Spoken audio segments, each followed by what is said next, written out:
लेकिन गाजीपुर की मैं बात करूं तो अफजाल अंसारी यहाँ से आगे चल रहे हैं। लेकिन पूर्वांचल की भी अगर मैं बात करूं तो पूर्वांचल में बीजेपी कुछ जिलों को छोड़ दे, वाराणसी के साथ गोरखपुर को छोड़ के बीजेपी के सामने मुसीबत है। अगर मैं कहूं इंडी गठबंधन, गाजीपुर की पल पल के अपडेट के साथ आप हमारे साथ जुड़े रहे। एनडीटीवी के सुनील सिंह जी हैं अगर इस समय।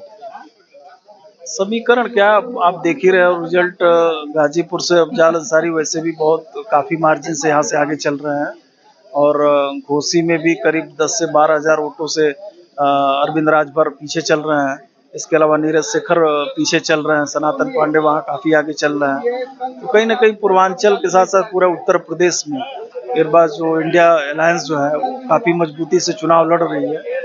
और पूरे देश का अगर पॉलिटिकल अगर वो डाटा देखेंगे तो करीब अभी दिखा रहा है 270 एनडीए और 250 के करीब इंडिया अलायंस। तो कुल मिला के कांटे की टक्कर चल रही है, और पूर्वांचल बेशक बीएसपी वोटरों के दरकने से एक इंडिया अलायंस को फायदा हुआ है।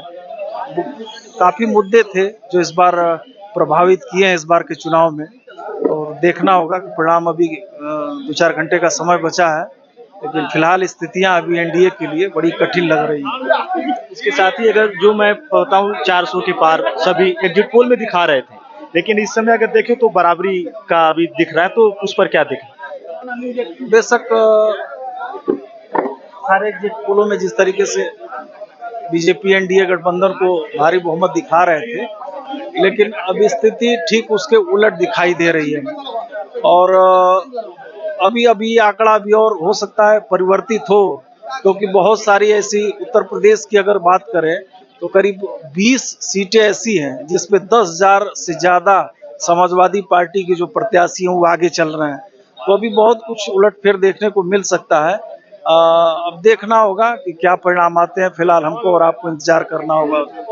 वही मैंने बात की। इसके बाद सीधे मैं आपसे दिखा रहा हूँ, यहाँ पे देखिए अभिषेक भैया हैं, सीधे मैं दिखा रहा हूँ भैया। पूर्वांचल पे लगातार आप देख पा रहे हैं। मैं चाहूंगा एक एक सीट के समीकरण के बारे में अगर आप बताएं। सीधे मैं जुड़ा हूँ दोस्तों गाजीपुर जिले से, भैया बारीकी से थे कि गाजीपुर के बाद पूर्वांचल की एक एक जिलों उनके प्रत्याशियों की अगर रूपरेखा की मैं बात करूँ, कौन किस पर आगे है, पूर्वांचल के चुनावी बिसात पे अगर मैं चर्चा करूँ तो देखेंगे इस चुनावी दंगल में।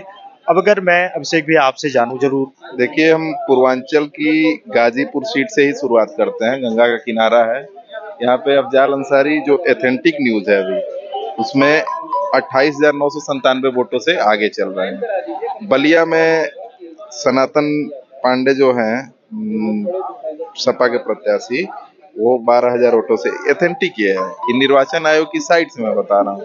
जितनी भी सूचनाएं आ रही हैं भ्रामक आ रही हैं, लेकिन एथेंटिक जो है इलेक्शन कमीशन ऑफ इंडिया के साइट से जो सूचना है उसमें 12,527 वोट से सनातन पांडे जी आगे हैं। घोसी से राजीव राय 12,842 वोटों से आगे चल रहे हैं। चंदौली से बीरेंद्र सिंह, यहाँ देखिए नेक टू नेक फाइट है।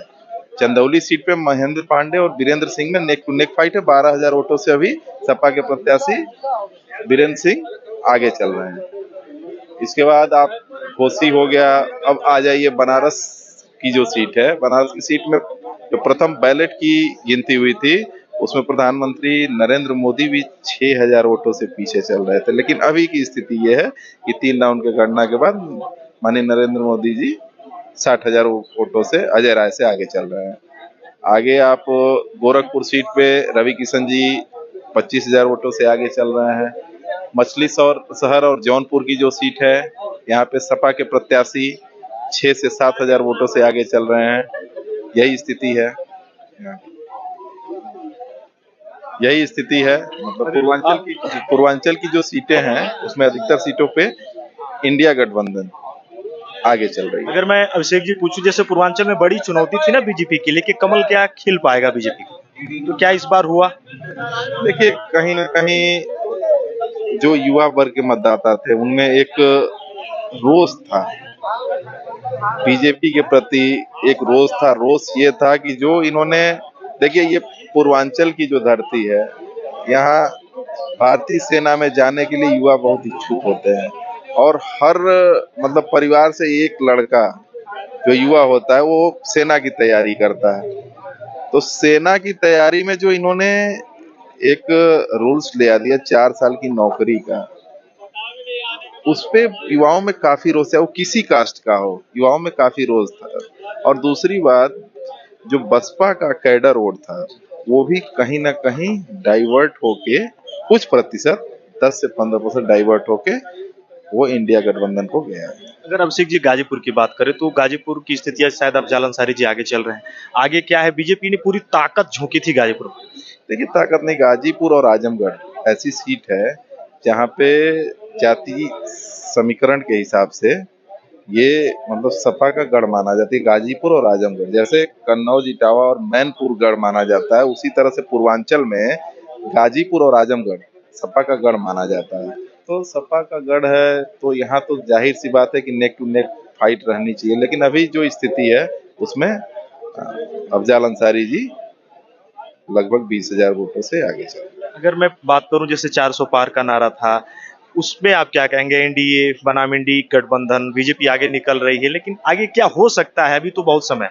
देखिए, मैं बताया ना कि जो युवा वोटर हैं, बेरोजगारी बहुत बड़ी समस्या थी, महंगाई भी मुद्दा था इस चुनाव में।